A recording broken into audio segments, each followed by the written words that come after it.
കഴിഞ്ഞ ദിവസങ്ങളൊക്കെ നമ്മൾ റോമാലേഖനത്തെ അടിസ്ഥാനമാക്കി ക്രിസ്തീയ വിശ്വാസത്തിൻ്റെ ബേസിക് ഡോക്ട്രേറ്റ്, അടിസ്ഥാന ഉപദേശം എന്താണ് നമ്മൾ ചിന്തിച്ചുകൊണ്ടിരിക്കുകയായിരുന്നു. ഇതൊക്കെയും കേട്ടുകൊണ്ടിരിക്കുന്ന സമയത്ത് നിങ്ങളിൽ കുറവുകളുണ്ടെന്ന് എന്തെങ്കിലും വെളിപ്പെടുകയാണെങ്കിൽ കർത്താവിൻ്റെ സ്നേഹത്തോടു കൂടിയാണ് നമ്മളോട് ഇടപെടുന്നത്. ഇപ്പോഴേ നമുക്ക് തെറ്റെന്താണെന്ന് നമുക്ക് ബോധ്യം കിട്ടുന്നതൊക്കെയും ഉപേക്ഷിച്ച് കളയുക. തെറ്റെന്താണെന്ന് നമുക്ക് മനസ്സിലായി കിട്ടുന്നതിനൊക്കെയും കർത്താവ് എനിക്കിതിപ്പം മനസ്സിലായി. അവിടെ വേറെ മുൻവിധികളോ ആർഗ്യുമെൻസോ ഒന്നുമില്ലാതെ സ്തോത്രം അതിനെ ഉപേക്ഷിച്ച് കളഞ്ഞ് കർത്താവ് എന്നെ യഥാസ്ഥാനപ്പെടും. ഞാൻ അങ്ങനെയാണ് വിശ്വാസപാതയിൽ മുന്നേറാൻ ശ്രമിക്കുന്നത്. പക്ഷെ ഞാൻ ബ്ലൈൻഡായിട്ടല്ല, തിരുവെഴുത്തുകളെ ശോധന ചെയ്യും, അടിസ്ഥാനമായ ഉപദേശങ്ങളെ ശോധന ചെയ്യും.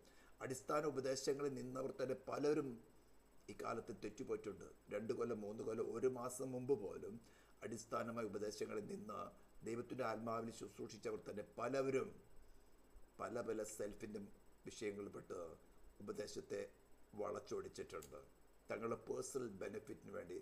അതാണ് ഞാൻ സമാഗമന കൂടാര നിർമ്മാണ കാര്യത്തിൽ നിയമപ്പെട്ടകത്തെയും കൃപാസനത്തെയും കുറിച്ച് പഠിപ്പിക്കുമ്പോൾ വളരെ ഷാർപ്പായിട്ട് പഠിപ്പിക്കുന്നത്. നിയമപ്പെട്ടകത്തിൽ സ്തോത്രം ദൈവം തന്നെ സ്വന്തം വിരൽ കൊണ്ട് എഴുതി കൊടുത്ത കൽപ്പനകൾ വെച്ച് അതിന് തണ്ട് ചുരത്തി കഴിഞ്ഞാൽ പിന്നെ ആർക്ക് പെട്ടകത്തുമേ തൊടുവാൻ അധികാരമില്ല. പ്രത്യേകമായിട്ട് നിയമിക്കപ്പെട്ട പുരോഹിതന്മാർ അതും ആ തണ്ട് എടുക്കാനേ പാടില്ല.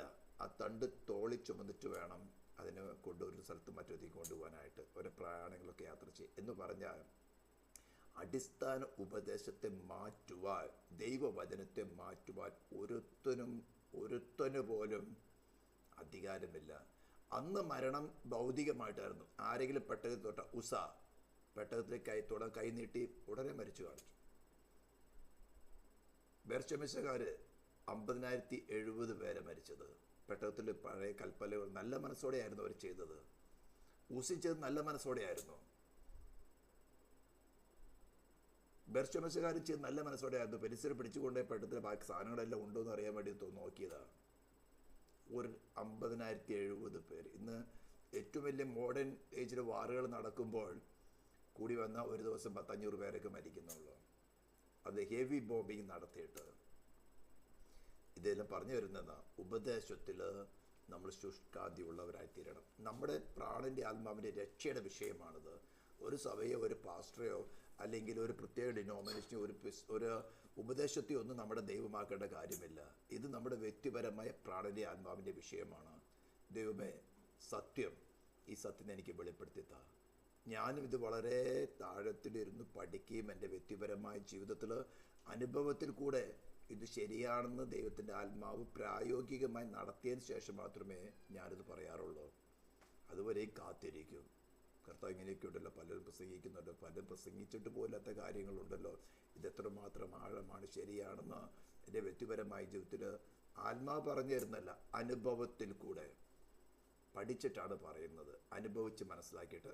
ഇനി ആദ്യം ഇൻട്രൊഡക്ഷനിൽ പോകുന്നില്ല. കഴിഞ്ഞ ദിവസം നാം ചിന്തിച്ച വിഷയമായിരുന്നു റോമാലേഖനം 12-ാം അധ്യായത്തിൻ്റെ 1-ാം വാക്യം. സ്തോത്രം. സഹോദരന്മാരെ, ഞാൻ ദൈവത്തിൻ്റെ മനസ്സലിവ് ഓർപ്പിച്ച് നിങ്ങളെ പ്രബോധിപ്പിക്കുന്നത്, നിങ്ങൾ ബുദ്ധിയുള്ള ആരാധനയായി നിങ്ങളുടെ ശരീരങ്ങളെ ജീവനും വിശുദ്ധിയും ദൈവത്തിന് പ്രസാദമുള്ള യാഗമായി സമർപ്പിപ്പീൻ. ഇത് ഒരു വിധം ഒരു 6-7 മാസം ക്ലാസ് എടുക്കേണ്ട വിഷയമാണ് ഈ 1-ാം വാക്യം. എങ്ങനെയാണ് ശരീരത്തെ യാഗമായി അർപ്പിക്കേണ്ടത്? സ്തോത്രം. ഇത് കേൾക്കുമ്പോൾ പലവർക്കും അരോചകത്വം ഉണ്ടാകും. കർത്താവ് എന്തോ പറയുന്നത്? ഒരു വിധത്തിൽ അങ്ങനെ പറഞ്ഞു വന്നാൽ നിങ്ങൾക്ക് വീണ്ടും ജനനം പ്രാപിക്കാത്തൊരു വ്യക്തിയോട് സംസാരിച്ചാൽ അവർക്കിതൊരു മൊറാലിറ്റി ആയിട്ട് തോന്നുള്ളൂ. അങ്ങനെ ചെയ്യരുത്, ഇങ്ങനെ ചെയ്യരുത്, അത് ചെയ്യണം, ഇത് ചെയ്യണം. ഇത് പറയുമ്പോൾ അങ്ങനെ ഒരാളും ശരികരിക്കാൻ പറ്റില്ല. വീണ്ടും ജനനം പ്രാപിച്ച് ദൈവത്തിൻ്റെ ആത്മാവും നിങ്ങളുമായിട്ട് ഒരുമിച്ച് നടത്തുന്നതാണ് നമ്മുടെ വിശുദ്ധീകരണം, അല്ലെങ്കിൽ ദൈവത്തിനു വേണ്ടി വേർപ്പെടുക. സാമാന്യമായതിൽ നിന്നും ദൈവത്തിനു വേണ്ടി ഒരു എക്സ്ക്ലൂസീവ് പർപ്പസിന് വേണ്ടി വേർപ്പെടുക. അതിന് ദൈവത്തിൻ്റെ ആത്മാവ് നമ്മളെ സഹായിപ്പാനുണ്ട്. ഒന്ന് നമ്മളിന്ന് ബലത്തോടെ പിടിച്ചു മാറ്റുന്നതല്ല, നമുക്ക് സ്ട്രോങ് ഇൻഫ്ലുവൻസ് തരും. സ്ട്രോങ് ഇൻഫ്ലുവൻസ് തന്നിട്ട് നമുക്ക് മനസ്സിലാകുന്ന ചിലപ്പോൾ ചില ഫ്രീ പ്രൊവിഷൻസ്, അതായത് നമ്മുടെ സമ്പത്ത് നമ്മൾ ഈ ഭൂമിയിൽ വന്നപ്പോൾ ഒന്നും കൊണ്ടുവന്നില്ല. നമ്മുടെ ആരോഗ്യം, നമ്മുടെ സമ്പത്ത്, നമ്മുടെ നിലനിൽപ്പിന് ആവശ്യമായിട്ടുള്ള കാര്യങ്ങൾ ദൈവം ചിലപ്പോൾ കൺട്രോൾ ചെയ്യും, നശിപ്പിക്കുകയല്ല. അതുകൊണ്ട് നമുക്ക് ഉപകാരമില്ല എന്ന് മനസ്സിലാക്കി തരും. എന്നിട്ട് പറയുന്നു, ഇതാണ് എൻ്റെ മാർഗം, ഇതാണ് എൻ്റെ വഴി, ഇതിലേക്ക് ചാഞ്ഞു കൊള്ളുക. ആദ്യത്തെ ഇൻഫ്ലുവൻസ് നമുക്ക് കിട്ടുമ്പോൾ നെടുമ്പാട് ഇവിടെ കർത്താവ് എനിക്ക് മനസ്സിലായി, നീ എന്നോട് സംസാരിക്കുന്നല്ലോ എന്ന് പറഞ്ഞ് ഹൃദയം കഠിനപ്പെടാതെ ഏൽപ്പിച്ചു കൊടുത്താൽ വളരെ ഈസിയായിട്ട് മുന്നേറാവുന്ന കാര്യം. കാരണം നമ്മളെ സഹായിപ്പാൻ പരിശുദ്ധാത്മാവുണ്ട്. പഴയ നിയമ വിശുദ്ധന്മാർക്ക് അങ്ങനെ ഇല്ലായിരുന്നു. ദൈവത്തിന് വേണ്ടി ഏറ്റവും ശക്തമായി പ്രവർത്തിച്ചതാണ് ഏലിയ പ്രവാചകൻ. അഹാബിന്റെ മുമ്പിൽ നിന്ന് വലിയ ഡിക്രി, 10 ഗോത്രങ്ങൾക്ക് രാജാവായിരിക്കുന്ന മഹാരാജാവായിരിക്കുന്ന ആഹാബിന്റെ മുമ്പിൽ നിന്നുകൊണ്ട് അവനേക്കാൾ വലിയ കൽപ്പന പുറപ്പെടുവിക്കുകയാണ്. ഞാൻ പറഞ്ഞല്ലാതെ ഈ ആണ്ടുകളിൽ മഞ്ഞും മഴ ഉണ്ടാകുകയില്ല എന്ന് യഹോവയുടെ അരുളപ്പാടെന്നല്ല പറഞ്ഞത്, ഞാൻ പറഞ്ഞല്ലാതെ. ആരാ പറയുന്നത്? യഹോവ തന്നെ സംസാരിക്കുന്നു. അത് കഴിഞ്ഞപ്പോൾ ഉടനെ ദൈവത്തിന് അരുളപ്പാട് എന്തുണ്ടായത്? ഈ പോയി കിരീത്ത് തുണ്ടടിക്ക് ഒളിച്ചിരുന്നു. കിലോമീറ്ററുകൾ നടന്നു വന്നിട്ട് എവിടെ വരുന്നത്? പിന്നെ അവിടെ പോയി ഒളിച്ചിരിക്കുക. അത്ര സമ്മതി ആ ഒരു ഡിഗ്രി പുറപ്പെടുവിക്കാനുള്ള അധികാരമേ കൊടുത്തുള്ളൂ.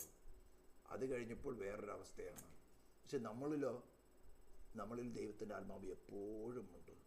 എന്നാൽ അധികാരം നമുക്ക് എപ്പോഴും കിട്ടുന്നില്ല.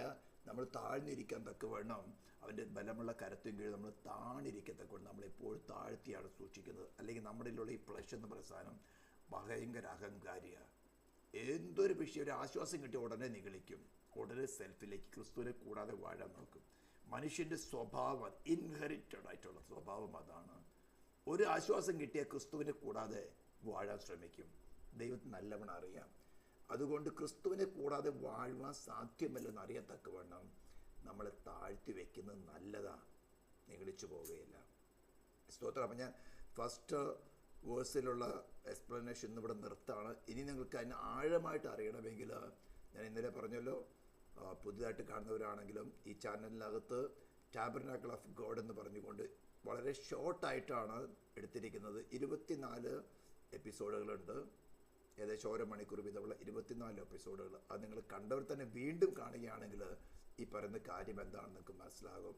ദൈവത്തിന് പ്രസാദമുള്ള യാഗത്തിൻ്റെ വിഷയം എന്താണെന്ന് മനസ്സിലാകും. ദൈവത്തിൻ്റെ തേജസ് അത്ര എളുപ്പത്തിൽ അങ്ങ് ഇറങ്ങി വരുന്നതല്ല. ദൈവത്തിൻ്റെ തേജസ് ഇറങ്ങി വന്നാൽ പിന്നെ അവിടെ ആലയം പണിയുന്നവർക്കോ മൂപ്പന്മാർക്ക് ആർക്കും സ്ഥാനമില്ല. നമ്മുടെ ശരീരമാവുന്ന ഈ ആലയം, ദൈവത്തിൻ്റെ ദാനമായി നിങ്ങളിലിരിക്കുന്ന പരിശുദ്ധാത്മാവിൻ്റെ മന്ദിരമാവുന്ന നിങ്ങളുടെ ശരീരം, ഇതിനകത്ത് ദൈവ തേജസ്, അതായത് നമ്മൾ ക്ഷണിച്ചു വരുത്തുന്ന ക്രിസ്തുവിൻ്റെ ആത്മാവ് നമ്മളിൽ വന്നു കഴിഞ്ഞാൽ പിന്നെ നമ്മുടെ ഡിസിഷൻസിന് വാല്യൂ ഇല്ല. അതുകൊണ്ടാണ് പറയുന്നത്, നിങ്ങളുടെ ശരീരങ്ങൾ ജീവനും വിശുദ്ധിയും ദൈവത്തിന് പ്രസാദമുള്ള യാഗമായിട്ട് സമർപ്പിപ്പാൻ. വെറുതെ സമർപ്പിക്കുന്നു എന്ന് പറഞ്ഞിട്ട് കാര്യമില്ല. അത് നിങ്ങൾ ഡെഡിക്കേഷൻ ആയിരിക്കണം. അതെങ്ങനെയാണെന്നൊക്കെ ഇന്നലെ പറഞ്ഞു തന്നു. നമ്മൾ ലേവ്യ പുസ്തകം 1-ാം അധ്യായത്തിൽ ഹോമയാഗത്തെക്കുറിച്ചുള്ള വിവരങ്ങൾ പഠിച്ചു. യാഗമർപ്പിക്കുന്നവൻ സമാഗമന കൂടാരത്തിൽ അടുത്ത തവണ യാഗമർപ്പിക്കാൻ തോന്നുന്നിടത്ത് പറ്റില്ല. സമാഗമന കൂടാരം എന്ന് പറഞ്ഞാൽ ദൈവവും മനുഷ്യരുമായിട്ട് ഇടപെടുന്ന, ദൈവത്തിന് മനുഷ്യർക്കുമിടയിൽ മീഡിയേറ്ററായിട്ട് നിൽക്കുന്ന മോശ. ഇന്ന് മനുഷ്യർക്കും ദൈവത്തിനിടയിൽ മീഡിയേറ്ററായിട്ട് നിൽക്കുന്നത് ക്രിസ്തുവാണ്. അത് ക്രിസ്തു വസിക്കുന്ന ഇടം, ക്രിസ്തു ആയിരിക്കുന്ന ഇടം. 2-3 പേർ എൻ്റെ നാമത്തിൽ കൂടി വരുന്നിടത്തൊക്കെയും അവരുടെ മധ്യ ഞാനുണ്ടാകും. എൻ്റെ നാമത്തിൽ നാമം വിളിക്കുന്ന എല്ലായിടത്തുമല്ല, അവൻ്റെ വഴിയിൽ നടക്കുന്നിടത്ത്. അവിടെയാണെങ്കിൽ ഉപദേശമുണ്ട്, ശാസനയുണ്ട്, തർജ്ജനങ്ങളുണ്ട്, റിബ്യൂക്കിംഗ് ഉണ്ട്. എന്തിനാ? എല്ലാം നമ്മളെ യഥാസ്ഥാനപ്പെടുത്താൻ വേണ്ടിയാണ്. അതില്ലാത്തടത്ത് ബ്രഷ് അടിക്കൽ മാത്രമേ ഉള്ളൂ, പെയിൻറ്റിങ് മാത്രമേ ഉണ്ടാവുള്ളൂ, ബട്ടറും ചാമും. പക്ഷെ ക്രിസ്തു വസിക്കുന്നിടത്ത് നമ്മൾ എവിടെയെങ്കിലും സ്ലിപ്പ് ആവുകയാണെങ്കിൽ നമ്മളെ യഥാസ്ഥാനപ്പെടുത്തുവാൻ ഉപദേശങ്ങളുണ്ട്, ശാസനകളുണ്ട്, തർജ്ജനങ്ങളുണ്ട്, കറക്ഷൻസ് ഉണ്ട്. ഇതെല്ലാം സന്തോഷത്തോടെ സ്വീകരിക്കുമ്പോൾ അവിടെ നമ്മൾ ദൈവത്തോട് ചേർന്ന് നിൽക്കാൻ നമുക്ക് സാധിക്കും. ഓക്കെ, ആ കാര്യം ഇനി വീണ്ടും റിപ്പീറ്റ് ചെയ്യുന്നില്ല. കേൾക്കാത്തവരുണ്ടെങ്കിൽ ഇന്നലത്തെ വീഡിയോ നമ്മൾ യൂട്യൂബിൽ അപ്ലോഡ് ചെയ്തിട്ടുണ്ട്, അത് കാണാൻ ശ്രമിക്കുക. ഇന്ന് നമുക്ക് കുറച്ചും കൂടി ഡീപ്പായിട്ടുള്ളൊരു കാര്യമാണ് 2-ാം വാക്യം. ഈ ലോകത്തിന് അനുരൂപമാകാതെ നന്മയും പ്രസാദവും പൂർണ്ണതയുമുള്ള ദൈവഹിതം ഇന്നതെന്ന് തിരിച്ചറിയേണ്ടത് മനസ്സ് പുതുക്കി രൂപാന്തരപ്പെടുകയും. ഞാനത് ആംപ്ലിഫൈഡ് ബൈബിളിൽ കൊടുത്ത് വായിക്കുകയാണ്. നിങ്ങൾക്ക് യെല്ലോ കളറിൽ കാണാം. Do not be conformed to this world അവിടെ ദിസ് വേൾഡ് എന്ന് വെച്ചിരിക്കുന്നത് ഏജ് അല്ലെ അയോൺ എന്ന ഗ്രീക്ക് പദമാണ്. അവിടെ നമുക്ക് ചിന്തിക്കാം. Fashioned after the adapted to its external superficial customs, but be transformed or changed by the entire renewal of your mind, but it's a new ideas and it's a new attitude, so that you may prove for yourself what is the good and acceptable and perfect will of God. ഇവിടെ അതിനൊന്ന് നമുക്ക് ഗ്രീക്കിൽ കൂടെ അത് വായിക്കുകയാണെങ്കിൽ കുറച്ചുകൂടി നല്ലതായിരിക്കും. ഗ്രീക്കിൽ സ്തോത്രം ഞാൻ ആ പദം അല്ലെങ്കിൽ ഈ ലോകത്തിന് അനുരൂപമാകാതെ, അവിടെ ലോകം എന്ന വാക്ക് എഫേസ്യ ലേഖനം നിങ്ങൾ ബൈബിൾ എടുത്തിട്ടുണ്ടെങ്കിൽ 2-ാം അധ്യായത്തിന്റെ 2-ാം വാക്യം കൂടി ഒന്ന് എടുത്തോളൂ. ഞാൻ ആദ്യം മലയാളത്തിൽ വായിച്ചതിന് ശേഷം അങ്ങോട്ട് പോകാം. എഫേസ്യ ലേഖനം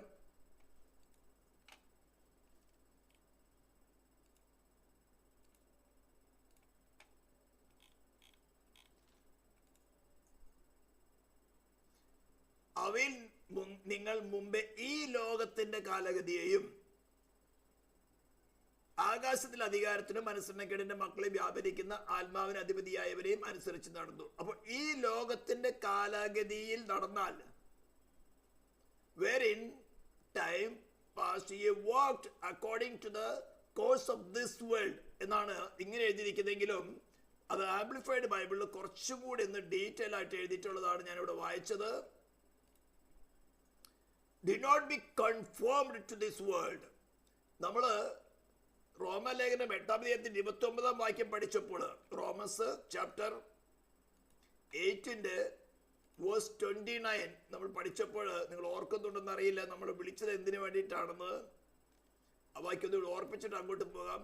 അവൻ മുന്നറിഞ്ഞവരെ തന്റെ പുത്രൻ അനേക സഹോദരന്മാരിൽ ആദിജാതനാകേണ്ടതിന് അവന്റെ സ്വരൂപത്തോട് അനുരൂപരാകുവാൻ മുൻ നിയമിച്ചിരിക്കുന്നു. ഞാനത് കിങ് ജെയിംസ് വേർഷനിൽ ഇംഗ്ലീഷിലെ കൂടെ വായിക്കുകയാണ്.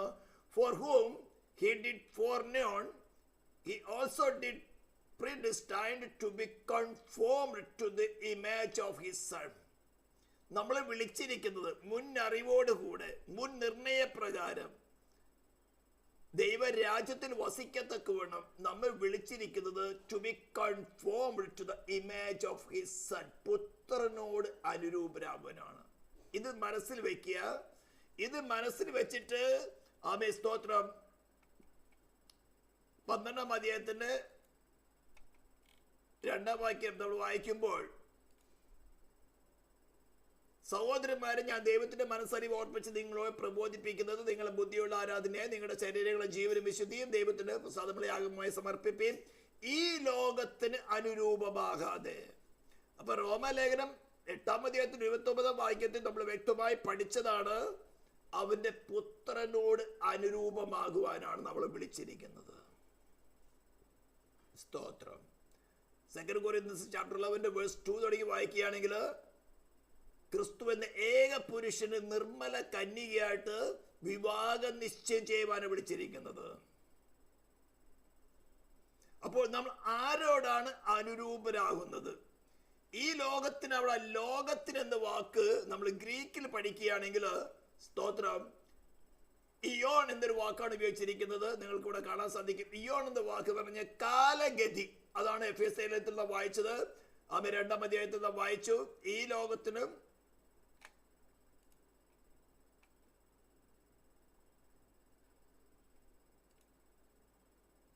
അവയിൽ നിങ്ങൾ ഈ ലോകത്തിന്റെ കാലഗതിയെയും,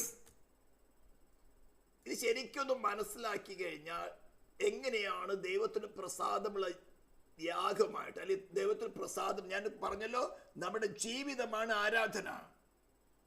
നമ്മൾ കൈയടിക്കുന്നതും പാട്ട് പാടുന്നതും ദൈവത്തെ സ്തുതിക്കുന്നതൊക്കെ അതിൻ്റെ ഒരു പാർട്ട് മാത്രമേ ഉള്ളൂ. നമ്മൾ അന്യഭാഷ പറയുമ്പോൾ നമ്മൾ നമുക്ക് തന്നെ ആത്മീക വർധന വരുത്തുന്നു. അതിന്റെ നെറ്റ് ഔട്ട്കം എന്താണ്? നമ്മുടെ ജീവിതത്തിൽ കൂടെയാണ് ദൈവത്തെ പ്രസാദിപ്പിക്കുന്ന യാഗമായി തീരുന്നത്. അവരോടാണ് പറയുന്നത്, നിങ്ങൾ പുത്രനോട് അനുരൂപരായി തീരണം. Be conformed to the son. അങ്ങനെ ഇരിക്കുമ്പോൾ അത് നേരെ ഓപ്പോസിറ്റ് ആയിരിക്കുന്ന ഒരു കാര്യമാണ് ഈ ലോകത്തിന്റെ കാലഗതി. ഈ ലേഖനം എഴുതുമ്പോൾ ഏകദേശം AD 62 65 കാലഘട്ടത്തിൽ അപ്പോസ്തലൻ പൗലോസ് എഴുതുന്നത്. ഈ കാലഘട്ടത്തിൽ എഴുതുമ്പോൾ അന്നത്തെ കാലഗതി എന്ന് പറഞ്ഞാൽ ഇന്ന് കാണുന്നതായിട്ടുള്ള മോഡേൺ തിങ്സ് ഇല്ല. ഒരു 5 വർഷം അല്ലെങ്കിൽ 10 വർഷം മുമ്പ് നോക്കിയ ഇന്നത്തെ അത്രയും മൊബൈലിന്റെ യൂസേജ് ഇല്ല. അപ്പോസ്തലൻ പൗലോസ് ഈ ലേഖനം എഴുതുമ്പോൾ ബ്യൂട്ടി പാർലറുകൾ ഇല്ല. ഒരു 30 വർഷം അല്ലെങ്കിൽ 40 വർഷം മുമ്പ് നോക്കിയാലും ബ്യൂട്ടി പാർലറുകൾ അധികമില്ല. ഇന്ന് മെൻസിന് ബ്യൂട്ടി പാർലറുണ്ട്, കമ്പൈൻഡ് ബ്യൂട്ടി പാർലറുണ്ട്, ലേഡീസിന് വേറെ ബ്യൂട്ടി പാർലറുണ്ട്. അപ്പോൾ ഓരോ സമയത്തിനും കാലഗതിക്കനുസരിച്ച് കൊണ്ട് മോഡേൺ ആയിട്ടുള്ള ഓരോ കാര്യങ്ങളും ഈ ലോകത്തില് ഇയോൺ എന്ന വ്യാഖ്യാനം ഉപയോഗിച്ചിരിക്കുന്നത്. ഈ കോസ്മെറ്റിക് വേൾഡിൽ വരുന്നതായിട്ടുള്ള കാലഗതിക്കനുസരിച്ചുള്ള ഓരോ മാറ്റങ്ങൾക്കനുസരിച്ച് കൊണ്ട് ദൈവസഭയോട് അല്ലെങ്കിൽ ദൈവരാജ്യത്തിലെ പുത്രനോട് അനുരൂപരായി തീരുമാനമുള്ള വിളിക്കപ്പെട്ടവരുടെ എപ്പോഴാ മുൻനിർണയ പ്രകാരം നിങ്ങൾ ഈ ഭൂമി ജനിക്കുന്നതിന് മുമ്പേ തന്നെ പ്രീ ഡെസ്റ്റൈൻ ചെയ്തിരിക്കുന്നതാണ്. ദൈവപുത്രനോട് അനുരൂപരായിട്ട് ദൈവരാജ്യത്തിൽ ദൈവം കടന്നു വന്ന് വീണ്ടും ജന്മം പ്രാപിച്ച് കടന്നു വന്ന് പുതിയ യെരുശലേമിൽ അവനോട് കൂടെ രാജാക്കന്മാരും പുരോഹിതന്മാരുമായിട്ട് വാഴണം. ഇപ്പോഴും അങ്ങനെ ഇരിക്കുന്ന വിളി ലഭിച്ചവര് നടത്തുവാൻ പരിശുദ്ധാത്മാവ് കൂടെ ഉള്ളപ്പോ പറഞ്ഞു തരികയാണ്, നിന്റെ മുമ്പിൽ ഈ ലോകത്തിൻ്റെതായ കാലഗതികൾ പലതും വരും. ഹല്ലേലൂയ. ഇപ്പൊ നമ്മൾ കണ്ട പെന്തക്കോസ്ത് സഭയ്ക്കകത്ത് തന്നെ എത്രയോ വയലൻസുകളാണ് കടന്നു വന്നിരിക്കുന്നത്, എത്രയോ കൊലപാതകങ്ങൾ, എത്ര സൂയിസൈഡുകൾ. എന്തുകൊണ്ടാ? സോഷ്യൽ മീഡിയയിൽ കൂടെ വേണ്ടത്ര ടെക്നിക്കൽ നോളജുകളും ടെക്നിക്കൽ കാര്യങ്ങളും പല പല കാര്യങ്ങളും വേണ്ടത്ര നോളജ് കിട്ടാണ്. ഈ ലോകത്തിന്റെ കാലഗതിക്കനുസരിച്ച് കൊണ്ട് മനുഷ്യനും വിശ്വാസികളും അതിനകത്ത് മുഴുങ്ങിക്കിടക്കുക. ഈവൻ മൊബൈലിൽ തന്നെ അല്ലെങ്കിൽ സോഷ്യൽ മീഡിയയിൽ നിങ്ങൾ ഒരു ക്രിസ്ത്യൻ മെസ്സേജ് സെർച്ച് ചെയ്ത് കഴിഞ്ഞാൽ നിങ്ങളുടെ ആഗ്രഹത്തിനനുസരിച്ചുള്ളതും അതിൽ നിന്ന് സ്ലിപ്പായി പോകുന്നത് അനേകം മെസ്സേജുകൾ നിങ്ങൾക്ക് കാണാം. ഇപ്പൊ ഇത് തന്നെ സ്തോത്രം ക്രിസ്ത്യൻ കമ്മ്യൂണിറ്റിയുടെ അല്ലെങ്കിൽ സെയിം ക്രിസ്ത്യന്റെ പ്യുവർ ഡോക്ട്രിൻ എന്താണെന്ന് നിങ്ങളൊന്ന് സെർച്ച് ചെയ്താൽ 100 കണക്കിന് ഉപദേഷ്ടാക്കന്മാര് ലൈനായിട്ട് ഇങ്ങനെ വരും. അതിനകത്ത് കത്തോലിക്കനുണ്ടാവും, ഓർത്തഡോക്സുകാരനുണ്ടാവും, മാർത്തോമക്കാരനുണ്ടാവും, പെന്തിക്കോസ്തുകാരനുണ്ടാവും. 2 കൊല്ലം നേരോടെ നിന്ന ശേഷം വീണ് പോയിട്ടുള്ള വലിയ വലിയ സെൻട്രൽ തിരുമേനിമാരും ഉണ്ടാവാം, പാസ്റ്റർമാരും ഉണ്ടാകാം. പക്ഷെ ഇപ്പോഴത്തെ സ്ഥിതി എന്താണെന്ന് നിങ്ങളെ നടത്തുന്ന പരിശുദ്ധാത്മാവ് തീരുമാനിക്കേണ്ടത്. അവർ ജയം പ്രാപിക്കുകയോ ജയം പ്രാപിക്കാതിരിക്കുകയോ അവരുടെ വിഷയം. നിങ്ങളുടെ പേഴ്സണൽ സോളിന്റെ വിഷയമാണ് നിങ്ങളോട് സംസാരിക്കുന്നത്. ഈ ലോകത്തിന് അനുരൂപമാകാതെ, അതാ പറഞ്ഞിരിക്കുന്നത്. വിശുദ്ധീകരണം എന്ന് പറഞ്ഞാൽ സാമാന്യമായതിൽ നിന്നും എക്സ്ക്ലൂസീവായിട്ട് ദൈവത്തിന്റെ ഉപയോഗത്തിന് വേണ്ടി വേർതിരിക്കുക. പഴയ നിയമത്തിലെ പുരോഹിതന്മാരാകട്ടെ അല്ലെങ്കിൽ ആരാധനയ്ക്ക് യാഗത്തിന് വേണ്ടി ഉപയോഗിക്കുന്ന വസ്തുവകകളാകട്ടെ ഉപകരണങ്ങളാകട്ടെ ഇവയൊക്കെയും തന്നെ സാങ്ക്ടിഫൈ ചെയ്യുമായിരുന്നു. യാഗത്തിന് ആടിന്റെ രക്തം കൊണ്ടോ അല്ലെങ്കിൽ കാളയുടെ രക്തം കൊണ്ടോ അവ വിശുദ്ധീകരിക്കുമെന്ന് അഭിഷേക തൈലം കൊണ്ട് വിശുദ്ധീകരിക്കുമായിരുന്നു. അപ്പോൾ നമ്മുടെ കോമൺ ലാംഗ്വേജിലുള്ള മൊറാലിറ്റിയുള്ള വിശുദ്ധീകരണമല്ല ഇത്. പലർക്കും തെറ്റിദ്ധരിച്ചിട്ടുണ്ട്, അനേക വിശ്വാസികൾ തെറ്റിദ്ധരിച്ചിട്ടുണ്ട്. അതല്ല പാസ്റ്റർ ഇങ്ങനെ സംസാരിക്കുന്നത് പാസ്റ്റർ ആണോ? അവരുടെ ഐഡിയയിൽ ഒരു എന്താ പറഞ്ഞ അവരൊരു ചിന്താഗതിയുണ്ട്, മുൻവിധി, പ്രീജുഡൈസ് എന്ന് പറയുന്നത്. പാസ്റ്റർ എന്ന് പറഞ്ഞത് ഇങ്ങനെ ആയിരിക്കണം, വെള്ളം ഒഴിപ്പിട്ട് മീശ പഠിച്ച് നല്ല ക്ലീൻ ഷേവ് ചെയ്ത് അയ്യോ പൊന്നെ പൊന്നെ എന്ന് എപ്പോഴും പറഞ്ഞ് ബ്രഷും കൊണ്ട് നടക്കുന്നവര്. അത് നിന്റെ തെറ്റായ കോൺസെപ്റ്റ് ആണ്. ഇത് മനസ്സിലാക്കുക. എന്നിട്ട് അതുകൊണ്ട് വെച്ച് വിധിച്ച് നിന്റെ രക്ഷയ്ക്ക് വേണ്ടി കടന്നു വരുന്ന വചനത്തെ നീ ബ്ലോക്ക് ചെയ്യുകയാണ്. പാസ്റ്റർ ഇങ്ങനെ സംസാരിക്കാൻ പാടുണ്ടോ? പാസ്റ്റർ ഇങ്ങനെ പെരുമാറാൻ പാടുണ്ടോ? പാസ്റ്റർ ഇങ്ങനെ ദേഷ്യപ്പെടാൻ പാടുണ്ടോ? മത്തായി സുവിശേഷം 23-ാം അധ്യായം എടുത്തൊന്ന് വായിച്ചു നോക്കണം. ഏറ്റവും വലിയ പാസ്റ്റർ എങ്ങനെ ചെയ്തിരുന്നെന്ന്. വെള്ളത്തേച്ച ശവക്കല്ലകളെ കിണ്ടി കിണ്ണങ്ങളെ എന്നാ വിളിച്ചതും. അറിയാ വചനം കേട്ടിട്ട് അനുസരിക്കാത്തവരെ. കോരസിനെ കഷ്ടം. പല പ്രാവശ്യം സുവിശേഷം കേട്ടിട്ടും മാനസാന്തരപ്പെടാൻ ഒരു ദേശത്ത് നോക്കിയോട് പറയാം നിനക്ക് ഹാ കഷ്ടം. ആരാ പറഞ്ഞേ? അയ്യോ ഏറ്റവും വലിയ മഹാപുരോഹിതനാ പറഞ്ഞത്. അപ്പൊ ഒരു വാക്കൊന്ന് കടിപ്പിച്ചു കഴിഞ്ഞാൽ ഉടനെ തെറ്റി പോകുന്നത് നിന്റെ സോള നഷ്ടപ്പെടുന്നത്. അപ്പോൾ വിഷയം ഇതല്ല, ഈ ലോകത്തിനെന്ന് പറഞ്ഞാൽ സമയാസമയത്തിന് വരുന്ന കാലഗതിക്കനുസരിച്ച് വരുന്നതായിട്ടുള്ള വേൾഡ്ലി തിങ്സില് ഇൻവോൾവ് ആകാനല്ല ദൈവം നിന്നെ വിളിച്ചിരിക്കുന്നത്. അതൊക്കെ സാമാന്യമായ ആൾക്കാർക്കുള്ളതാണ്. ആ സാമാന്യമായതിൽ നിന്നും നിന്നെ വേർതിരിക്കുവാനാണ് പരിശുദ്ധാത്മാവ് നിന്നെ, അതാണ് സാങ്ക്ടിഫിക്കേഷൻ, വിശുദ്ധീകരണം എന്ന് പറയുന്നത്. മുമ്പേ നിങ്ങൾ അതിലായിരുന്നു. അത് എഫെസ്യർ 2-ാം അധ്യായത്തിൽ പറഞ്ഞത്, അവയിൽ നിങ്ങൾ മുമ്പേ ഈ ലോകത്തിന്റെ കാലഗതിയെയും അതിന് നടത്തുന്ന ആകാശത്തിന്റെ അധികാരത്തിന് അനുസരണക്കേടിന്റെ മക്കളെ വ്യാപരിക്കുന്ന ഈ ആകാശത്തിന്റെ അധികാരം എന്ന് പറഞ്ഞ സ്പിരിറ്റ് ഓഫ് എയർ, ഈ ആകാശരാജ്ഞിയെ ഞങ്ങൾക്ക് വേണ്ടി അപേക്ഷിക്കണമെന്ന് കത്തോലിക്കനെ വിളിച്ചു പറഞ്ഞിരിക്കുന്ന ഈ സ്പിരിറ്റിനോടാ, ഇതിനോട് നല്ല മല്ല് വെട്ടാറുണ്ട്. ഇന്നും നല്ലൊരു പണിഷ്മെന്റ് കൊടുത്തിട്ടിരിക്കുന്നത്. വളരെ മ്ലേച്ഛത സ്പിരിറ്റ് ഒരാളിരുന്ന് മൂന്നാമത്തെ ആളി കൂടെ പ്രവർത്തിക്കും. വിശ്വാസികളുടെ നാവ് അടച്ചു കളയും, വായ അടച്ചു കളയും, സ്തുതി സ്തോത്രം പറയാതെ അടച്ചു കളയും, തമ്മിൽ ഭിന്നത ഉണ്ടാക്കിക്കും. ഇതിന്റെ സോഴ്സ് കണ്ടുപിടിച്ച് അതിന് നല്ല പണിഷ്മെന്റ് കൊടുക്കുന്ന അധികാരമാണ് ശുശ്രൂഷകന്മാർക്ക് തന്നിരിക്കുന്നത്. ഇതാണ് ആകാശത്തിലെ അധികാരം എന്ന് പറയുന്നത്.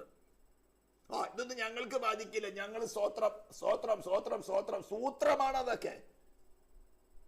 ഞങ്ങൾ രക്ഷിക്കപ്പെട്ടതാ, വെള്ളത്തിൽ വീണതാ, പിതാവിന്റെ പുത്രന്റെ പരിശുദ്ധാത്മാവിനാൽ സ്നാനപ്പെട്ടതാ, പരിശുദ്ധാത്മാവ് നിറവ് പ്രാപിച്ചതൊന്നും ഞങ്ങൾക്ക് ബാധിക്കില്ല എന്ന് പറയുന്ന മൂവ്മെന്റിൽ തന്നെ നിന്നെ വിഴുങ്ങിക്കളഞ്ഞു. അത് വിഴുങ്ങിക്കളഞ്ഞത് കൊണ്ട് അങ്ങനെ പറയുന്നത്. ആർക്കെതിരാണ് പറഞ്ഞു? ദൈവത്തിനെതിരായിട്ട് പറഞ്ഞു. ദൈവം പറഞ്ഞതെല്ലാം കൊണ്ടെന്ന്. വാഴ്ചകളെയും അധികാരങ്ങളോടും നമുക്ക് പോരാട്ടമുള്ളത് ജഡരക്തങ്ങളോടല്ല, വാഴ്ചകളോടും അധികാരങ്ങളോടും ഈ ലോകത്തിന്റെ അന്ധകാരത്തിന് അധിപതികളോടും സ്വർലോക ദുഷ്ടാത്മസേനയോടും അത്രേ. ആരോടാ പറയുന്നത്? എഫെസ്യർ സഭയിൽ തന്നോടാ പറയുന്നത്. ക്രിസ്തുവിന്റെ ശരീരത്തിന്റെ ഉപദേശം കൊടുത്തിരിക്കുന്ന ലേഖനമാണ് എഫെസ്യർ ലേഖനം. ഇതൊന്നും ഞങ്ങൾക്ക് ബാധിക്കുകയില്ല. അതിന്റെ പഴയ നിയമത്തില് സംഖ്യാപുസ്തകം 23-ാം അധ്യായം കൊണ്ടുവരും. ആഭിചാരം ഇസ്രായേലിനെ വലിക്കുകയില്ല, ലക്ഷണമതി യാക്കോബിനെ ഏൽക്കില്ല. യെസ്, നീ അതുപോലെ ഒന്ന് നിൽക്ക. അവിടെയാണ് വിശുദ്ധീകരണം. അവിടെ പറഞ്ഞിരിക്കുന്നത് ജാതികളോട് ഇടകലരുന്നില്ല. ഇതാ തനിച്ചു പാർക്കുന്ന ഒരു കൂട്ടം. നീ തനിച്ചു പാർക്കുന്ന കൂട്ടമാണെങ്കിൽ നീ വിശദീകരിക്കപ്പെട്ടതാണ്, സാമാന്യമായത് വേർതിരിക്കപ്പെട്ടതാണ്. സാമാന്യമായി പെന്തിക്കോസ്തുകാരനായിക്കോട്ടെ, സാമാന്യമായി പ്രാർത്ഥന നടത്തുന്ന പെന്തിക്കോസ്തുകാരനായിക്കോട്ടെ, അവരിൽ നിന്നും നിനക്ക് വേർപ്പെടേണ്ട ആവശ്യമുണ്ട്. ഈ ലോകത്തിന്റെ കാലഗതിക്കനുസരിച്ച് പോകുന്ന പെന്തിക്കോസ്തുകാര നീ വീണുപോയതാണ്. നീ ക്രിസ്തുവിനോട് അനുരൂപനായതല്ല. അവനോടും വേർപ്പെടണം. അല്ലെങ്കിൽ അവന്റെ സ്പിരിറ്റ് എന്തറിയാ, ആകാശത്തിലെ അധികാരം ഒരാളിൽ നിന്ന് മൂന്നാമത്തെ ആളിൽ പ്രവർത്തിക്കും. ഇവിടെ സൈലന്റ് ആയിട്ടിരിക്കും, വായ തുറക്കില്ല. വായ തുറന്നൊരു വാക്ക് പറയില്ല. എത്രയോ ചാതുര്യമായ വാക്കുകൾ സംസാരിക്കുക. അതിന് ആത്മാവിൽ വിവേചിക്കുമ്പോൾ അറിയാം വേശ്യ പ്രവൃത്തിയാണെന്നുള്ളില്. അതിന് നല്ല ചൂടുള്ള കത്തി വെച്ച് അതിനാണ് ഉലയിൽ ചുട്ടുപഴി. ദേവദാസന്മാർക്കും ശുശ്രൂഷന്മാർക്കും ഉലയിൽ ചുട്ടുപഴിപ്പിച്ച വെള്ളോട്ടിന് സദൃശ്യമുള്ള കാലുള്ളവരായി തീരുണ്ട്.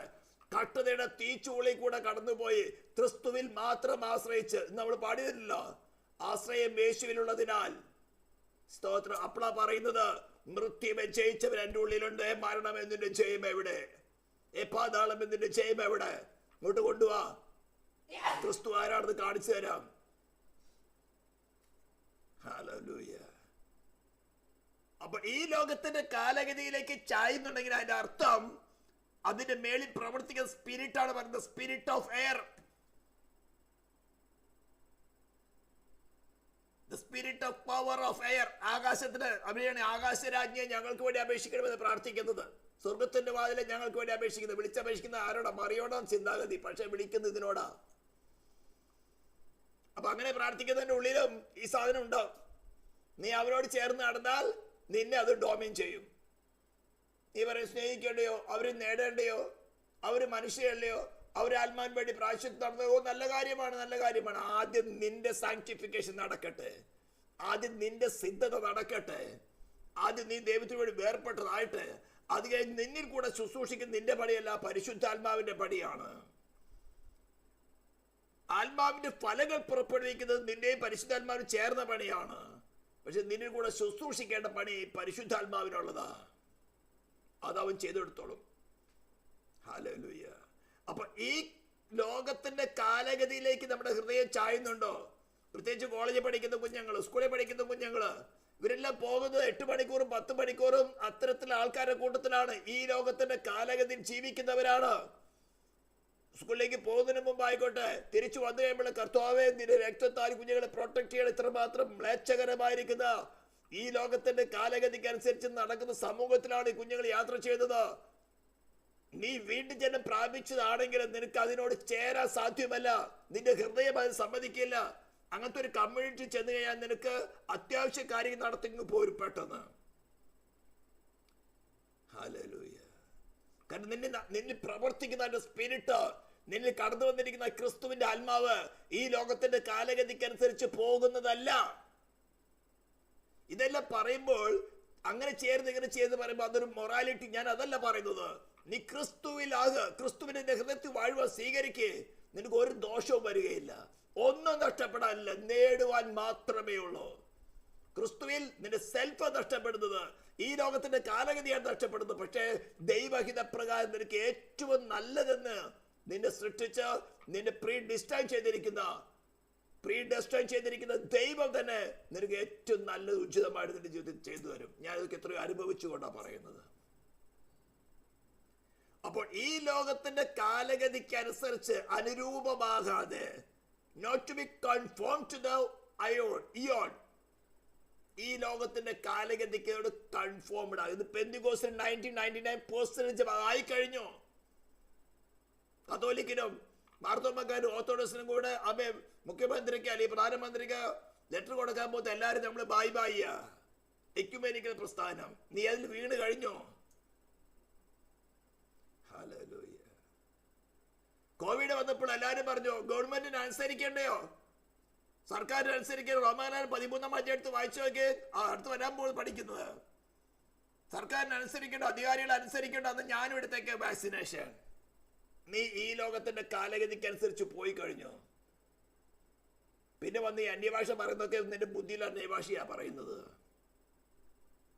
ഇപ്പൊ മരുന്നെടുക്കിയത് ഉപദേശമല്ല പറയുന്നത്. ഗവൺമെന്റ് റൂൾ അനുസരിക്കാൻ നിനക്ക് വേണമെങ്കിൽ നിന്നെ നടത്തുന്ന ഒരുവനുണ്ട്. ഈ ലോകത്തിന്റെ കാലഗതിക്ക് അനുസരിച്ച് നീ പോയില്ലെങ്കിൽ മരിക്കേണ്ടി വന്നാൽ യെസ് ഐ എം റെഡി. പക്ഷെ എന്റെ രക്ഷ ഞാൻ നഷ്ടപ്പെടാൻ സമ്മതിക്കില്ല.